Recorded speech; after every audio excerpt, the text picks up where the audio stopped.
අම්මේ ඔයා මට චීස් පැස්ට් හදලා දෙන්න කිව්වට හදලා දුන්නේ නෑනේ. අනේ මට චීස් පැස්ට් එකක් හදලා දෙන්නකෝ. චීස් පැස්ට් කොහේ හදන්න දන්නේ? ඔයා චීස් ටික කාලා ඉවර කරනවනේ. යන්කෝ ඉස්සෙල්ලා අපි චීස් තියනවාද කියලා බලලා ඊට පස්සේ හදමු රසමරස චීස් පැස්ට් එක. අද මං හදන්න යන්නේ රසම රස චීස් බේරෙන චීස් පැස්ට් එකක්. ඒක හදන්න අපිට අවශ්‍ය වෙනවා පැස්ටා, ෆ්‍රෙෂ් මිල්ක්, පොල් තෙල්, බිත්තර 2ක්, ලුණු සහ කහ දාගෙන තඹ ගනිපු චිකන්, ලීක්ස්, ඉඟුරු සුදු ලුණු කොටාගෙන ඕනේ, බීලුණු, චීස්, කැරට්, ඒ වගේම කෑලි මිරිස් සහ ලුණු අපිට ඕන වෙනවා. මුලින්ම අපි භාජනයක් ලිපේ තියාගෙන ඒකේ වතුර රත් වෙද්දී අපේ පැස්ට් ටික එකතු කරගන්නවා. දැන් අපි මේකට ලුණු, කහ කුඩු, ඒ වගේම පොල් තෙල් මේ සැහැඳි 2ක් විතර අපි මේක එකතු කරගෙන පැස්ට් ටික හොඳට තඹ ගන්න ඕනේ. දැන් අපි පැස්ට් ටික තැම්බෙනකන් අපිට ඕනේ කැරට්, ලීක්ස්, බීලුණු ටික කපාගෙන ඉමු.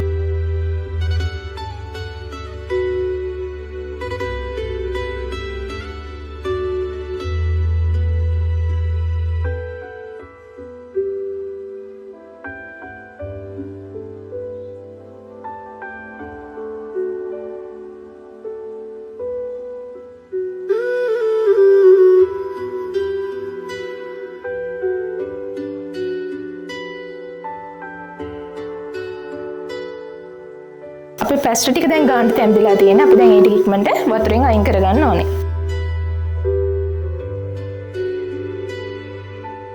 මම මේකට බිත්තර 2ක් අරගෙන තියෙනවා. අපි ඒක මුලින්ම කඩලා වෙනම භාජනයකට දාගෙන ඉමු.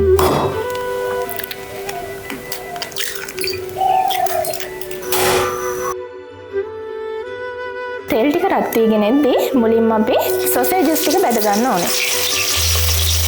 සොසේජස් එක බැදෙද්දී අපි තෙල් එකෙන් අයින් කරගන්න ඕනේ.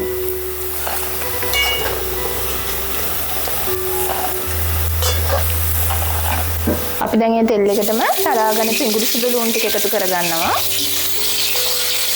දැන් අපි ඒකට තඹ ගනිපු චිකන් ටික එකතු කරගන්නවා.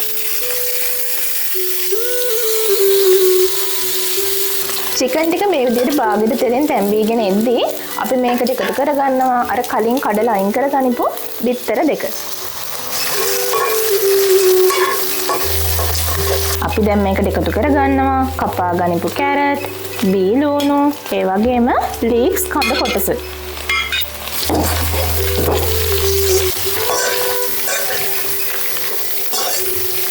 අපි දැන් මේකට එකතු කරගන්නවා අවශ්‍ය ප්‍රමාණයට ලුණු,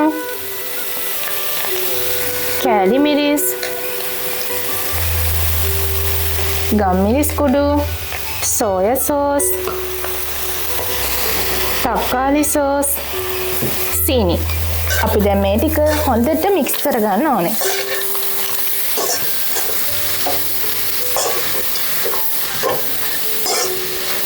දැන් අපි එකතු කරගන්නවා අපේ චීස් කෑලි 2. ඒකත් හොඳට මික්ස් කරගන්න ඕනේ. දැන් අපි පැස්ට් ටික එකතු කරගන්න ඕනේ.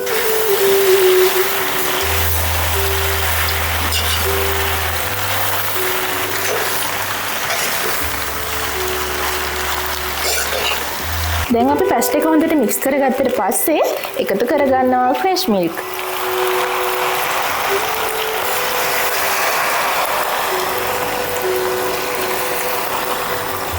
ෆ්‍රෙෂ් මිල්ක් ටික හොඳට හිඳුනායින් පස්සේ අපි එකතු කරගන්නවා කලින් බැදගනිපු සොසේජස් ටික, ඒ වගේම ලීක්ස් කොළ ටික.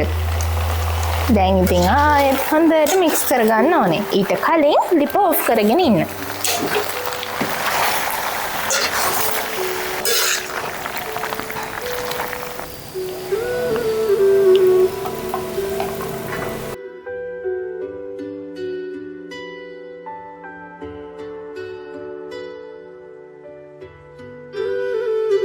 කාලා බලන්නකෝ අම්මගේ චීස් පැස්ට් එක. හරිම රසයි අම්මා. චීස් පැස්ට් නම් ඉතින් අම්මිත්